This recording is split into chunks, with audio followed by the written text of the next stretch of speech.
அப்போது மூன்றாம் துறவி தன் கதையை தொடங்கினார். அரசியே, நானும் ஒரு அரசரின் மகனே. என் பெயர் அசீப், கசீப் அரசரின் மகன். தந்தை இறந்த பின்னர் நான் அரியணையில் ஏறி ஆட்சி செய்தேன். கடல் பயணங்களை மிகவும் விரும்புவேன். என்னிடம் 50 வணிகர்களும் மகிழ்ச்சிக்காக 50 யாட்டுகளும் புனித போருக்கென 150 பாய்மர கப்பல்களும் இருந்தன. ஒருமுறை 10 படகுகளில் என் மக்களை ஏற்றிக்கொண்டு 1 மாத உணவுடன் 20 நாட்கள் பயணமாக தொடங்கினேன். ஆனால் ஒரு இரவில் பயங்கர காற்று வீசியது. நாங்கள் அழிந்து விடுவோம் என்று எண்ணினோம். அல்லாவிடம் பிரார்த்தித்தோம். காலையில் கடல் அமைதியானது. நாங்கள் ஒரு தீவில் இறங்கி உணவு சமைத்து உண்டு 2 நாட்கள் ஓய்வெடுத்தோம். மீண்டும் 20 நாட்கள் பயணத்தை தொடர்ந்தோம். ஆனால் மறுபடியும் வழி தெரியாமல் தத்தளித்தோம். நான் காவலரிடம், ஏதேனும் அடையாளம் தெரிகிறதா என்று பார் என்றேன். சிறிது நேரத்தில் அவன், ஏதோ கருப்பு நிற பொருள் நம்மை நோக்கி வருகிறது, மேலே மிதக்கும் மீன் போல தெரிகிறது என்றான். கப்பல் தலைவன் சென்று பார்த்துவிட்டு, நாம் செத்தோம், யாரும் உயிர் தப்ப மாட்டோம் என்று அலறினான். நாங்கள் அனைவரும் அழுதோம். நான் அவனை பார்த்து, என்ன பார்த்தாய் என்று கேட்டேன். அவன் சொன்னான், இளவரசே, புயல் வீசிய இரவில் நாம் வழி தவறிவிட்டோம். அமைதியான கடலில் 2 நாட்கள் சென்றோம். பின்னர் 11 நாட்கள் திசை தெரியாமல் அலைந்தோம்.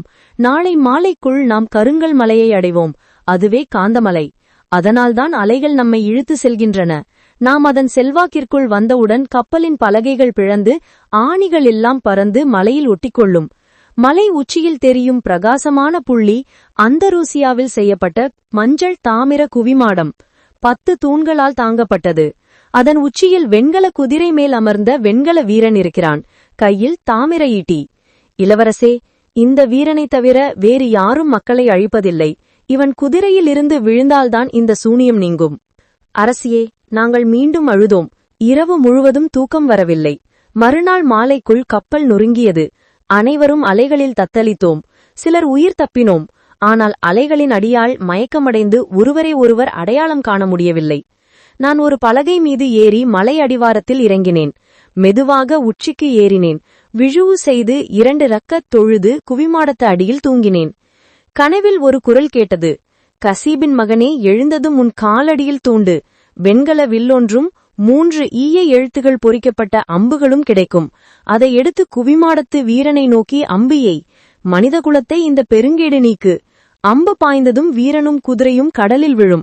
அவற்றை நீ வில்லிருந்த இடத்தில் புதை. பிறகு கடல் கொந்தளித்து மலை உச்சி வரை ஏறும். ஒரு படகு வரும். அதில் துடுப்போடு ஒரு வெண்கல மனிதன் இருப்பான். அவனுடன் ஏறிக்கொள். ஆனால் பிஸ்மில்லா அல்லது அல்லாஹ் என்று ஒரு சொல்லும் சொல்லாதே. அவன் 10 நாட்கள் துடுப்பு வலித்து உன்னை பாதுகாப்பு தீவில் இறக்கிவிடுவான். பிறகு நீ எளிதாக உன் ஊருக்கு சென்றுவிடலாம். நான் விழித்து கனவில் சொன்னபடியே செய்தேன். படகு வந்தது. பாதுகாப்பு தீவு தெரிந்ததும் மறந்து போய் அல்லாஹ் மிக பெரியவன் என்று சொல்லிவிட்டேன். உடனே அந்த வெண்கல மனிதன் என்னை கடலில் தள்ளிவிட்டு படகுடன் மூழ்கினான். நான் நன்றாக நீச்சல் அடித்தவன் என்பதால் ஒரு நாள் முழுவதும் நீந்தினேன். களைத்தபோது ஒரு பெரிய அலை என்னை கரைக்கு வீசியது. இரவு முழுவதும் தூங்கினேன். மறுநாள் பார்த்தேன், அது ஒரு சிறு தீவு. இறந்துவிடலாமா என்று ஏங்கிக் கொண்டிருக்கும் போது ஒரு கப்பல் வருவதை பார்த்தேன். மரத்தில் ஏறி ஒளிந்து கொண்டேன்.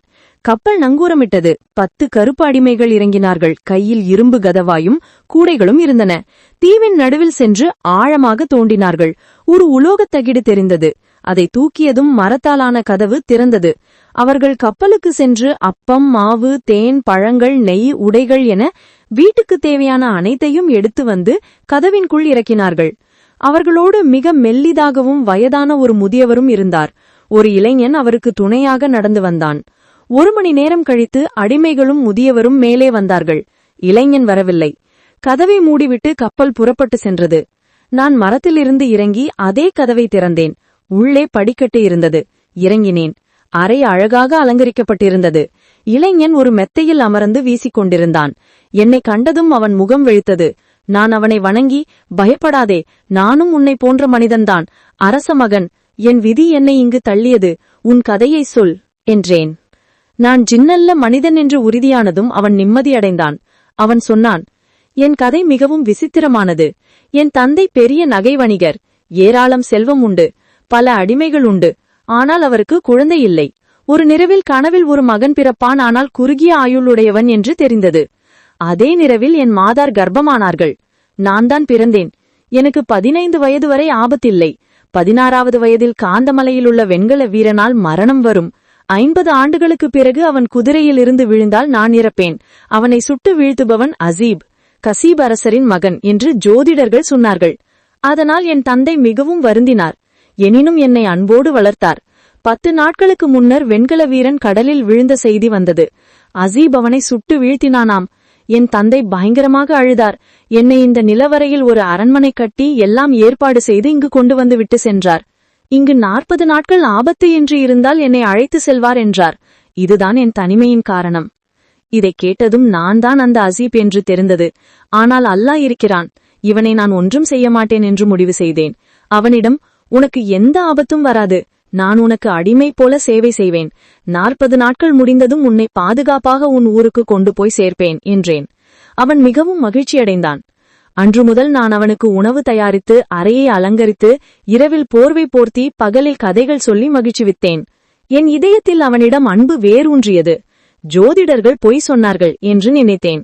39 நாட்கள் இவ்வாறே கழிந்தன. 40வது இரவில் அவன் மிகவும் மகிழ்ச்சியுடன், அல்லாவுக்கு நன்றி, நான் உயிர் தப்பிவிட்டேன். இனி உன்னை நான் பாதுகாப்பாக உன் ஊருக்கு அனுப்பி வைப்பேன் என்றான். பிறகு எனக்கு குளிர்ந்த நீர் ஊற்றி குளிப்பாட்டு, உடை மாற்று என்றான். நான் குளிப்பாட்டினேன். பிறகு அவனுக்கு தூக்கமாக இருந்தது. தர்பூசணி நறுக்கி சர்க்கரை தூவி கொண்டு வா என்றான். நான் தர்பூசணியையும் சர்க்கரையையும் எடுத்து வந்து, கத்தி இல்லையா என்று கேட்டேன். என் தலைக்கு மேலே அலமாரியில் இருக்கிறது என்றான். நான் அவசரத்தில் கத்தியை எடுத்துக்கொண்டு இறங்கும்போது கால் தடுப்பி அவன் மேல் விழுந்தேன். கத்தி அவன் இதயத்தில் ஆழமாக பாய்ந்தது. உடனே அவன் இறந்துவிட்டான். நான் என்னை நொந்து அழுதேன். 39 நாட்கள் உயிரோடு இருந்தவன் 40வது நாள் என் கையால் செத்தான். என்ன துர்விதி! நான் வெளியே வந்து பார்த்தேன். ஒரு கப்பல் வருவதை பார்த்தேன். மறுபடியும் மரத்தில் ஏறி ஒளிந்து கொண்டேன். கப்பல் வந்தது. முதியவரும் அடிமைகளும் இறங்கி கதவை திறந்து இளைஞனின் உடலை பார்த்து பயங்கரமாக அலறினார்கள். கொள்ளையாளியை சபித்தார்கள். முதியவர் மயக்கமடைந்தார். உடலை துணியில் சுற்றி கப்பலில் எடுத்து சென்றார்கள். முதியவரும் பிறகு இறந்துவிட்டார். இருவரின் உடல்களையும் எடுத்துக்கொண்டு கப்பல் புறப்பட்டு சென்றது. நான் மரத்தில் இருந்து இறங்கி நிலவரைக்கு சென்று அவன் நினைவை எண்ணி அழுதேன். பகலில் தீவில் அலைந்து இரவில் நிலவரையில் தங்கினேன். 1 மாதம் இப்படியே கழிந்தது. ஒரு நாள் மேற்கு திசையில் உறைந்த நிலம் தெரிந்தது. தூரத்தில் ஒளி பளபளவிட்டது. அந்த ஒளியை நோக்கி நடந்தேன். நெருங்கியதும் அது தாமிர கதவு கொண்ட ஒரு பெரிய மாளிகை எனத் தெரிந்தது. தொலைவிலிருந்து தீப்பிழம்பு போல தோன்றியது அந்த பிரகாசம். நான் கதவருகே அமர்ந்து சற்று நேரம்தான் ஆனது. 10 இளைஞர்கள் வந்தார்கள். அவர்கள் அனைவரும் ஒரே பக்க கண்குருடாக இருந்தார்கள். அவர்களுடன் ஒரு முதியவரும் வந்தார். என்னை பார்த்ததும் அவர்கள் சலாம் சொல்லி, உன் பெயர் என்ன, உன் கதை என்ன என்று கேட்டார்கள். நான் நடந்தது எல்லாம் சொன்னேன். அவர்கள் என்னை மாளிகைக்குள் அழைத்துச் சென்றார்கள்.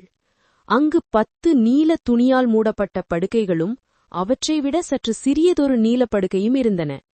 10 இளைஞர்களும் 10 படுக்கைகளில் அமர்ந்தார்கள். முதியவர் சிறிய படுக்கையில் அமர்ந்தார். முதியவர் என்னை தரையில் உட்காரச் சொல்லி, எங்கள் கதையையோ கண்ணிழந்ததையோ பற்றி ஒரு கேள்வியும் கேட்காதே என்று எச்சரித்தார். அவர்கள் உணவும் பானமும் கொடுத்தார்கள். எனக்கும் கொடுத்தார்கள். என் சாகசங்களைப் பற்றி விசாரித்தார்கள். பின்னர் 10 இளைஞர்களும் முதியவரிடம் இன்றைய சடங்கை தொடங்கலாமா, நேரமாகிவிட்டது என்றார்கள். முதியவர் எழுந்து ஒரு அலமாரியிலிருந்து 10 நீல துணியால் மூடப்பட்ட தட்டுகளை எடுத்து வந்தார். ஒவ்வொரு இளைஞனுக்கும் முன்னும் ஒரு தட்டு வைத்தார். 10 மெழுகுவர்த்திகளை ஏற்றி ஒவ்வொரு தட்டிலும் ஒரு மெழுகுவர்த்தியை நட்டார். பிறகு தட்டுகளைத் திறந்தார். அதில் சாம்பல், கரியும் புகைக்கரியும் இருந்தன. அதை பார்த்ததும் அனைவரும் அழ ஆரம்பித்து, நாங்கள் சுகமாக இருந்தோம், எங்கள் பிடிவாதம்தான் எங்களுக்கு துன்பத்தை வரவழைத்தது என்று சொல்லி முகத்திலும் உடலிலும் உடைகளிலும் அந்த கரியை தேய்த்து கொண்டார்கள். காலை வரை இப்படியே அழுது புலம்பினார்கள். காலையில் முதியவர் சூடான நீர் தயாரித்தார். எல்லோரும் குளித்து சுத்தமான உடை உடுத்தினார்கள். அரசியே, இதை பார்த்ததும் நான் முதியவர் சொன்னதையெல்லாம் மறந்து, நீங்கள் பைத்தியம் பிடித்தவர்கள் போல் நடந்து கொள்கிறீர்கள், ஏன் இப்படி செய்கிறீர்கள், உங்கள் கண் எப்படி போனது என்று கேட்டுவிட்டேன். அவர்கள் கேட்காதே என்றார்கள். அன்றிரவு நாங்கள் தூங்கினோம். மறுநாள் உண்டு பேசி மகிழ்ந்தோம். ஆனால் இரவு வந்ததும் மறுபடியும் அதே சடங்கு. இப்படியே 1 மாதம் இருந்தேன். என் ஆர்வம் நாளுக்கு நாள் அதிகமாகி உணவு கூட தொண்டையில் இறங்கவில்லை. ஒரு நாள் நான் தாங்க முடியாமல், நீங்கள் இரவுதோறும் என்ன செய்கிறீர்கள், ஏன் இப்படி செய்கிறீர்கள், சொல்லுங்கள் என்று கெஞ்சினேன். அவர்கள், இது ரகசியம், உனக்காகத்தான் மறைக்கிறோம், சொன்னால் நீயும் எங்களைப் போல ஒற்றைக் கண்ணனாவாய் என்றார்கள். நான், அப்படியே ஆகட்டும், சொல்லாவிட்டால் நான் இங்கிருந்து போய்விடுவேன் என்றேன். அவர்கள், போக விரும்பினால் ஒரே வழிதான் உண்டு, இந்த ஆட்டை கொன்று தோலை உரிக்கு, இந்த தோலின்குள் படுத்துக்கொள், நாங்கள் உன்னை தைத்து மூடுவோம், பிறகு ரோக் பறவை வரும், உன்னை தன் நகத்தில் பற்றிக் கொண்டு பறந்து ஒரு உயரமான மலை உச்சியில் கொண்டுவிடும், அங்கே தோலை நீயே கிழித்துக் கொண்டு வெளியே வா, பறவை பயந்து ஓடிவிடும், பின்னர் அரை நாள் நடந்தால் தேக்கு மரத்தாலும் சந்தனத்தாலுமான தங்கமும் விலையுயர்ந்த ரத்தினங்களும் பதித்த ஒரு மாளிகை வரும், அதற்குள் நுழைந்தால் உன் ஆசை நிறைவேறும், நாங்கள் எல்லாம் அந்த மாளிகைக்குள் போனதால்தான் ஒரு கண்ணை இழந்தோம் என்றார்கள். அதை கேட்டதும் எனக்கு மகிழ்ச்சி பொத்துக் கொண்டு வந்தது. அவர்கள் சொன்னபடி செய்தார்கள். ரோக் பறவை என்னை தூக்கிச் சென்று மலை உச்சியில் விட்டது. நான் தோலை கிழித்து வெளியே வந்தேன். அரை நாள் நடந்து அந்த அற்புதமான மாளிகையை அடைந்தேன். கதவை திறந்து உள்ளே நுழைந்தேன். பெரிய அரங்கம் ஒன்று இருந்தது. அதை சுற்றி சந்தன கதவுகளுடன் 100 அறைகள். மேல்தளத்தில் 40 அழகான பெண்கள் நின்றார்கள். என்னை பார்த்ததும், இத்தனை நாட்களாக உன்னைத்தான் எதிர்பார்த்து கொண்டிருந்தோம், நீ எங்களுக்கு லாயக்கு, நாங்கள் உனக்கு லாயக்கு என்று வரவேற்றார்கள். என்னை ஒரு திவானில் உட்கார வைத்து, இன்று நாங்கள் உன் அடிமைகள், என்ன வேண்டுமானாலும் கேள் என்றார்கள். உணவு கொண்டு வந்து எல்லோரும் சேர்ந்து உண்டோம். சிலர் எனக்கு குளிர்ந்த நீரில் குளிப்பாட்டி உடை மாற்றினார்கள். இரவு வரை பேசினோம். பின்னர் 5 பேர் எழுந்து பூக்கள், பழங்கள், இனிப்புகள், திராட்சை ரசம் எல்லாம் கொண்டு வந்து விருந்து வைத்தார்கள். மகிழ்ச்சியாக கழித்தோம். ஓய்வு நேரம் வந்ததும் ஒருத்தி, இன்று யாரை துணையாக தேர்ந்தெடுப்பாய், தேர்ந்தெடுத்தவள் 40 நாட்களுக்கு உன்னோடு இருக்க மாட்டாள் என்றாள். நான் ஒருத்தியை தேர்ந்தெடுத்தேன். அவளோடு இரவு முழுவதும் இருந்தேன். காலையில் குளித்து அழகிய உடை உடுத்தினேன். அன்று முழுவதும் உண்டு கழித்தோம். இரவில் மற்றொருத்தியை தேர்ந்தெடுத்தேன். இப்படியே நாட்கள் சென்றன. புத்தாண்டு வந்ததும் அவர்கள் அழுது கொண்டு என்னை இறுக தழுவினார்கள். என்ன ஆயிற்று என்று கேட்டேன். பலருடன் இருந்தோம், ஆனால் உன்னைப் போல மனமும் பண்பும் உள்ளவன் யாரும் இல்லை. நாங்கள் அரச மகள்கள், ஒவ்வொரு ஆண்டும் 40 நாட்கள் இங்கிருந்து கட்டாயமாக பிரிந்து போக வேண்டும். இந்த மாளிகையின் எல்லா அறைகளின் சாவியும் உன்னிடம் இருக்கட்டும். 40 அறைகள் உண்டு, 39 மட்டும் திறக்கலாம். 40வது அறையை திறக்காதே, திறந்தால் நாம் என்றென்றைக்கும் பிரிந்து விடுவோம் என்றார்கள். நான் உறுதி கூறினேன். அவர்கள் பறவைகளைப் போல பறந்து சென்று விட்டார்கள். நான் தனியனானேன். முதல் இரவில் முதல் அறையை திறந்தேன். மறுநாள் 2வது அறை. 4வது அறையை திறந்தபோது அதற்குள் 40 சிறிய அறைகளும் அவை அனைத்தும் பொன், வைரம், விலையுயர்ந்த ரத்தினங்களால் நிரம்பியிருந்தன. உலகிலேயே இப்போது நான் மிகப்பெரிய பணக்காரன் என்று நினைத்தேன். 39 அறைகளையும் திறந்து முடித்தேன். இன்னும் ஒரே ஒரு அறைதான் மீதி. அதை திறக்கக்கூடாது என்று சொன்னார்கள். ஆனால் என் மனம் அதையே நினைத்துக் கொண்டிருந்தது. ஒரு நாள் ஷைத்தான் என்னை தூண்டினான். ஒரு கணம் தயங்கினேன். பிறகு 40வது அறை கதவை திறந்தேன். உள்ளே நுழைந்ததும் இதுவரை முகராத அற்புதமான வாசனை அடித்தது. மயக்கம் வரும் அளவுக்கு கமிழ்ந்தது. 2 பாத்திரங்களிலிருந்து அந்த வாசனை வந்தது. முன்னால் ஒரு கருப்பு குதிரை நின்றது. ஒரு தொட்டியில் எள், மற்றொன்றில் வாட்டர். இது ஏதோ மாய குதிரை என்று நினைத்தேன். ஷைத்தான் மறுபடியும் தூண்ட குதிரையை வெளியே அழைத்து வந்து ஏறினேன். அது நகரவில்லை. சாட்டையால் அடித்தேன். அடித்ததும் அது உரக்க கனைத்து இறகை விரித்து வானில் பறந்தது. 1 மணி நேரத்தில் ஒரு மொட்டை மாடியில் என்னை இறக்கி வாளால் என் முகத்தில் அடித்து என் இடது கண்ணை குருடாக்கி விட்டு பறந்து சென்றது. நான் கீழே இறங்கி வந்து பார்த்தேன். நீல துணி போர்த்திய 10 படுகைகளும் அதில் உட்கார்ந்திருந்த 10 ஒற்றை கண்ணர்களும் என்னை பார்த்து, வரவேற்கிறோம், நாங்கள் சந்தோஷமாக வாழ்ந்து கொண்டிருந்தோம், உன்னை மறுபடியும் பார்க்க வேண்டும் என்று நினைக்கவில்லை என்றார்கள். நான், இப்போது நானும் உங்களைப் போல ஆகிவிட்டேன், எனக்கும் கரிய தட்டு கொடுங்கள், என்னையும் உங்கள் கூட்டத்தில் சேர்த்துக் கொள்ளுங்கள் என்றேன். அவர்கள், அல்லாவின் மீது சத்தியம், இல்லை இல்லை, இங்கே இருக்க முடியாது, போய்விடு என்று என்னை துரத்தி விட்டார்கள். அவர்கள் சொன்ன வார்த்தைகள் நினைவுக்கு வந்தன.